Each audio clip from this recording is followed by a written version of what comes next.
బ్రతకలేనయ్యా. నీ కృప లేకుండా, నీ కనికరం లేకుండా, నీ దయా పైన లేకుండా నేను జీవించలేనయ్యా.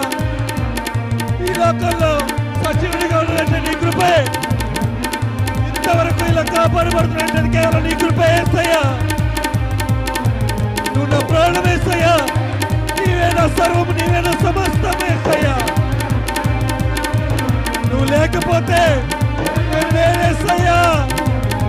నాకు నువ్వు కావాలేసయ్యా. నాతో నువ్వు రావాలయ్యా. మార్గం చెప్పాలేసయ్యా. నా అడుగులు స్థిరపరిచేసయ్యా, బలపరిచేసయ్యా, ధైర్యంగా నింపేసయ్యా.